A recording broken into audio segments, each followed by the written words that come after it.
নমস্কার বন্ধুরা, আমার রান্নাঘরে সবাইকে স্বাগত। আজ বানিয়েছি ডিম, আলু আর ঘরের চাল দিয়ে দারুণ সুন্দর একটা রেসিপি। আশা করি তোমাদের এই রেসিপিটা ভীষণ ভালো লাগবে। তো চলো দেরি না করে কিভাবে বানিয়েছি সেটা দেখে নিই। প্রথমেই আমি এখানে 2.5 কাপ বাসমতি রাইস নিয়েছি।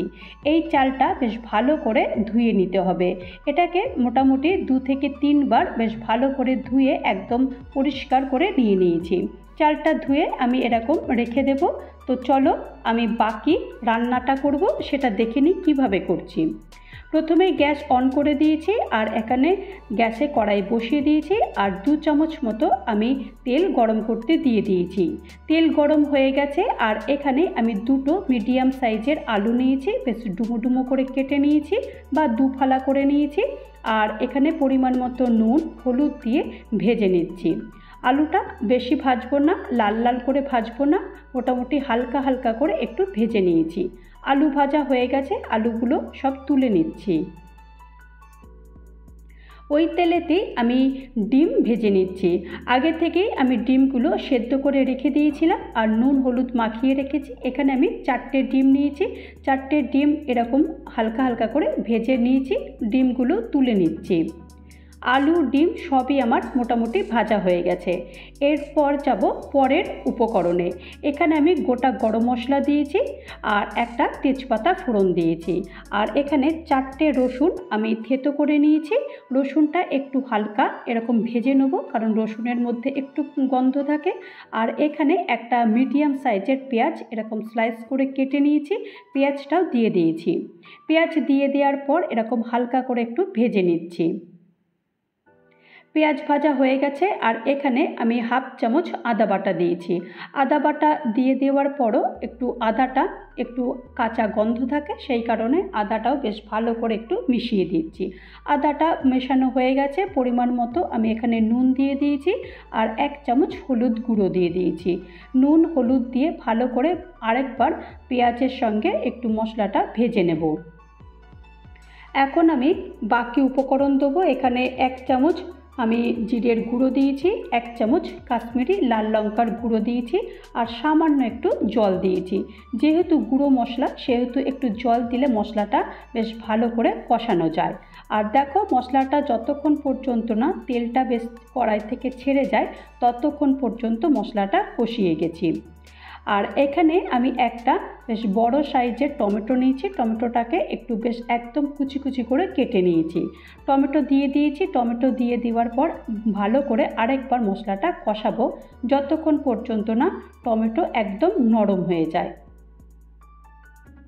2 থেকে 3 মিনিট মশলাটা কষিয়ে নিয়েছি। টমেটো পেঁয়াজ বেশ মশলাটা দেখো মোটামুটি বেশ একটু নরম হয়ে গেছে। এই রকমই নরম না হওয়া পর্যন্ত মশলাটা কষিয়ে যাব। মশলা কষে গেছে, কড়াই থেকে তেল বেরিয়ে গেছে। এই রকম অবস্থায় আমি যে চালটা ধুয়ে রেখে দিয়েছিলাম সেই পুরো চালটাই দিয়ে দেব। চাল দিয়ে দিয়েছি আর ভালো করে চালের সঙ্গে মশলার সঙ্গে ভালো করে এটাকে মিশিয়ে দিতে হবে। মোটামুটি দেখো বেশ ভালো করেই এটাকে মিশিয়ে দিয়েছি।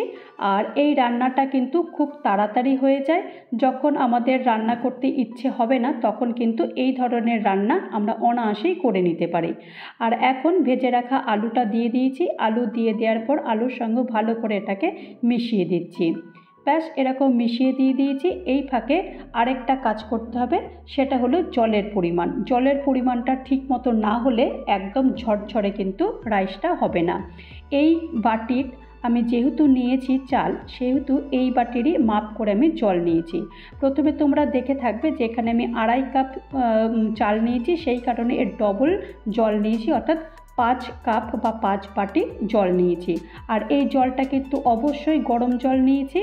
তা এখন গরম জলটা দিয়ে দিয়েছি আর এখানে 4টে কাঁচা লঙ্কা আমি চিড়ে দিয়েছি। জল কাঁচা লঙ্কা দিয়ে দিয়েছি আর ভালো করে আরেকবার একটু নেড়ে দিচ্ছি। নেড়ে দেওয়ার পর যে ডিমগুলো ভেজে রেখেছিলাম সেই ডিমগুলো একটা একটা করে সব দিয়ে দিয়েছি। তার আগে একটা কথা বলি, এই ডিমগুলো দেখো আমি একটুখানি মাঝখান থেকে একটুখানি চিড়ে দিয়েছি, যাতে করে ডিমের মধ্যেও সমস্ত মশলাটা ঢুকে যায়। ওপর থেকে কিছু ধনেপাতার কুচি ছড়িয়ে দিয়েছি আর 1 চামচ আমি ঘি দিয়ে দিয়েছি আর 1 চামচ আমি গরম মশলার গুঁড়ো দিয়েছি।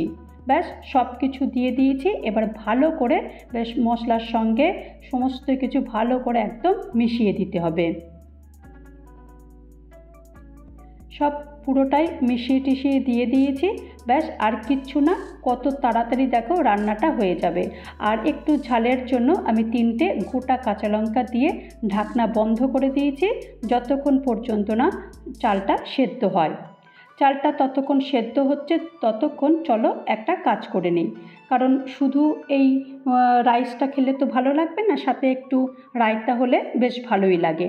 তো এখানে আমি 1 কাপ আমি দই নিয়ে নিয়েছি। এটা টক দই। টক দইটা বেশ ভালো করে আগে প্রথমে একটু ফেটিয়ে নিয়েছি।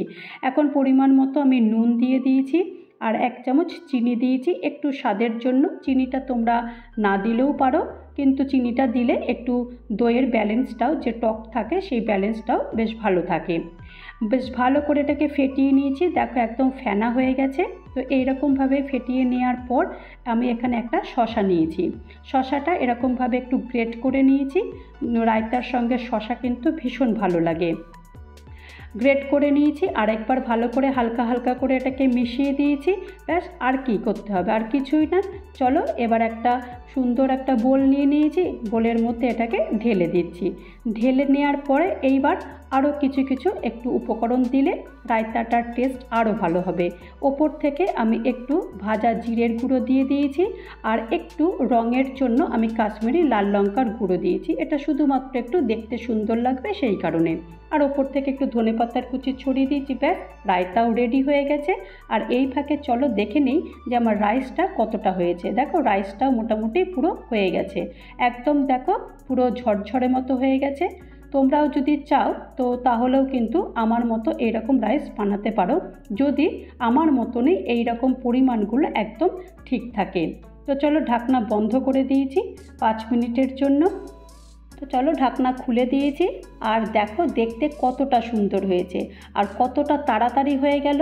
যেদিন মনে হবে যে রান্না করতে ইচ্ছে হবে না, সেদিন এই ধরনের রান্নাটা অনায়াসেই করা যেতে পারে। তো তৈরি হয়ে গেল আমার 1 পট রাইস। এই রেসিপিটা যদি তোমাদের কারোর ভালো লাগে তাহলে আমাকে একটা লাইক করে দিতে পারো, আর যদি রেসিপিটা আরও ভালো লাগে তাহলে এই রেসিপিটা শেয়ার করতে পারো তোমাদের বন্ধুদের মাঝে।